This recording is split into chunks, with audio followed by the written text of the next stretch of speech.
아니 근데 진짜 안 그래도 제가 이번에 30살 되면서 뭔가 진짜 나이가 들었구나라고 느낀 게 있어요. 체력도 엄청 떨어지고 팔자주름도 막 생기고. 저한테 그런 얘기 하시면 안 되죠. 아니 안 되는데 제 기준, 제 기준. 네. 추천 좀 해주시면 안 돼요? 네, 그 시술에 대해서 제가 좀 설명드리겠습니다.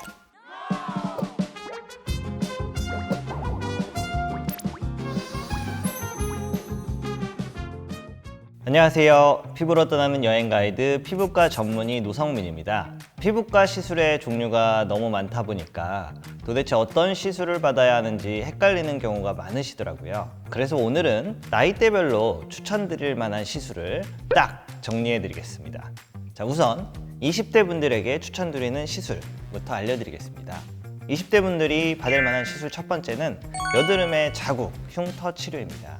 청소년기에 생겨난 여드름으로 갈색, 붉은색 자국이 남아있거나 약간 패인, 울퉁불퉁한 흉터가 남아있는 경우에는 이러한 것들을 해결하는 게 가장 만족도가 높습니다.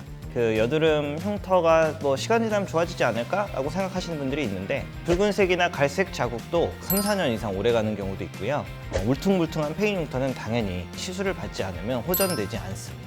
그 여드름 자국 치료는 V빔이라든가 토닝 같은 치료를 1, 2주 간격으로 7, 8회 정도 이상 시술 받으면 정말 많이 좋아지고요. 패인 흉터 치료는 재생 기간이 필요하고 이러한 것 때문에 한 달 주기로 해서 한 3회 정도 시술하시면 효과를 볼 수가 있습니다. 이건 조금 제 경험인데 30대부터는 피부 노화가 나타나잖아요. 살이 약간 줄어들면 이 울퉁불퉁한 흉터가 조금 더 깊어 보일 수 있습니다. 20대 했을 때 피부 재생력이 가장 좋기 때문에 좀 어린 나이에 하는 게 좋다고 생각합니다. 자, 두 번째는 미간 보톡스, 사각턱 보톡스입니다. 20대에 막 그 잔주름이 엄청 많이 생기진 않아서 보톡스를 전체를 맞는다거나 굳이 이러실 필요는 없는데요. 미간에 이제 주름이 생기면 이렇게 찌푸린 듯한 이런 그 세로 주름 있죠.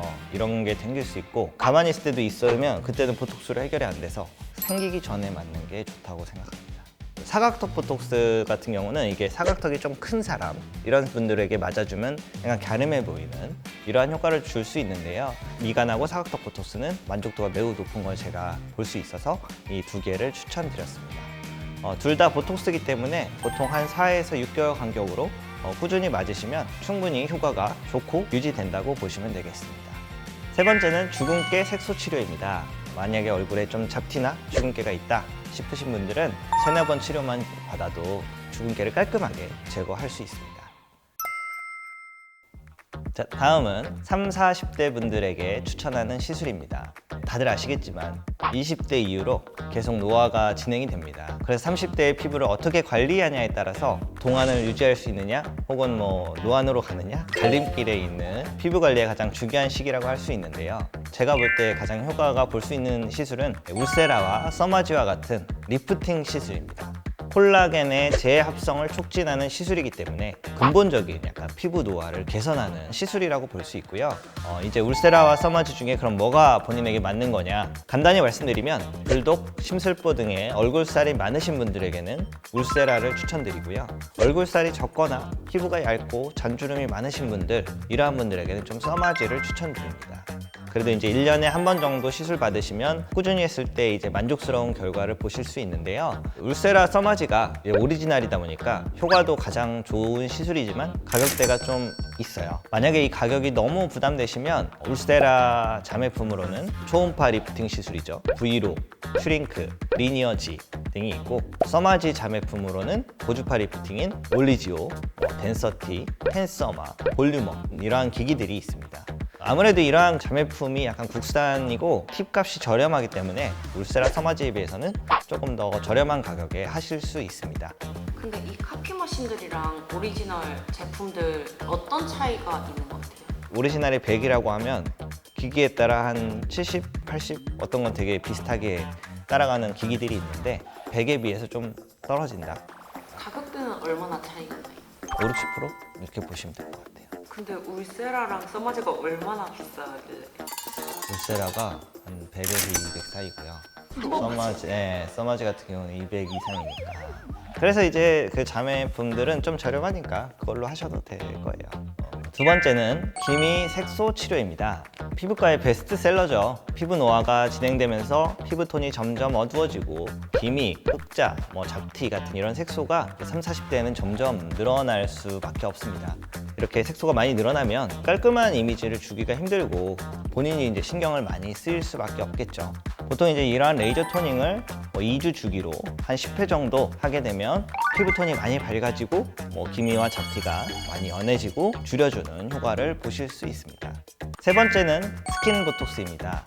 20대 분들에게는 미간과 사각턱 부위만 추천드렸지만 30대 넘어가면 이마의 가로주름이라던가 눈가의 이러한 잔주름 눈에 띄기 시작하고, 스킨 보톡스는 얼굴 전체에 미세하게 이 보톡스를 주사하는 방법이고 즉각적으로 얼굴이 타이트닝 되는 효과를 기대할 수 있기 때문에 4에서 6개월 주기로 꾸준히 받으시면 전체적으로 얼굴의 그 탱탱함을 유지하실 수 있습니다. 마지막으로 50대 이상 분들에게 추천하는 시술입니다. 첫 번째가 바로 실리프팅입니다. 50대가 넘어가게 되면 피부가 많이 처질 수밖에 없어서 울세라, 써마지, 인모드 같이 에너지를 활용한 리프팅으로는 한계가 있거든요. 그래서 이 실리프팅 같이 실을 이용해서 직접적으로 피부를 잡아당겨주면 가장 드라마틱한 효과를 만들어주기 때문에 많이 찾으시는 것 같아요. 보통 1년에 한 번, 길게는 2년에 한 번 정도 시술 받으시면 이 얼굴이 약간 리프팅 되시는데 많은 도움이 될 수 있습니다. 두 번째는 스컬트라, 주베룩 같은 얼굴에 볼륨을 채우는 시술을 추천드립니다. 사실 이게 어떻게 보면 가장 중요한 포인트인데, 얼굴살이 나이가 들수록 빠지잖아요. 관자라든가 앞볼, 옆볼, 팔자 이런 게 들어가서 점점 더 나이가 들어 보이게 됩니다. 볼륨을 채우는 시술을 하지 않으면 다른 어떤 시술을 하더라도 어려 보인다거나 이러기가 쉽지가 않아요. 대표적인 시술로는 필러, 스컬트라, 주베룩 볼륨과 같은 PLLA, PDLLA 제품이 많이 사용되고 있는데, 셋 다 한 번 맞으면 최소 1, 2년 동안 효과가 유지되고요. 상황에 따라서 1, 2년 후에 재시술을 할 수도 있습니다. 세 번째는 스킨 부스터 그리고 고주파, 병합 치료입니다. 요새 가장 좋아하는 더블 타이트라는 기계가 있는데, 고주파를 이렇게 가하면서 스킨 부스터를 이렇게 같이 주입할 수 있는 그러한 시술인데, 하고 나면 얼굴이 굉장히 매끄러지고 광택이 나고 모공까지 약간 좋아질 수 있어서 피부의 퀄리티가 고급스러워지는 그러한 시술이라고 보시면 됩니다. 요새 제가 볼 때는 가장 만족도가 약간 높은 시술이라고 생각하고, 한 달에 한 번, 총 3번 정도 시술 받으시면 충분히 효과를 볼 수 있는 시술이라고 생각하고, 다른 연령대도 충분히 좋아할 만한 시술이라고 생각합니다. 오늘은 나이대별 추천 시술에 대해서 말씀드렸는데요. 20대는 여드름, 자국, 흉터, 미간 사각턱 보톡스, 그리고 주근깨 치료에 대해서 말씀드렸고요. 30, 40대는 울세라, 써마지와 같은 탄력 리프팅 레이저, 기미 색소 토닝 치료, 그리고 스킨 보톡스 이렇게 말씀드렸고, 50대는 실리프팅과 볼륨을 채울 수 있는 필러, 스컬트라, 주베룩, 그리고 스킨 부스터와 고주파 치료를 추천드린다고 말씀드렸습니다. 개인적인 취향에 따라 좋아하는 시술이 다 다르기 때문에 무엇이 딱 정답이다, 딱 정해진 건 아닙니다. 그래도 이제 제가 나이대별로 어떤 치료가 가장 효과적인지에 대해서 제 경험을 바탕으로 말씀드렸고요. 아무래도 만족도가 높은 건 본인이 원하는 포인트를 딱 해결해 줄 수 있는 그러한 시술이 가장 만족도가 높다고 생각은 합니다. 이상으로 오늘 내용 도움되셨다면 좋아요, 구독 눌러주시고요. 저는 여러분들이 궁금한 그 내용으로 다시 찾아오겠습니다. 궁금한 부분이 있으면 댓글 달아주시고 많은 시청 바랍니다. 끝!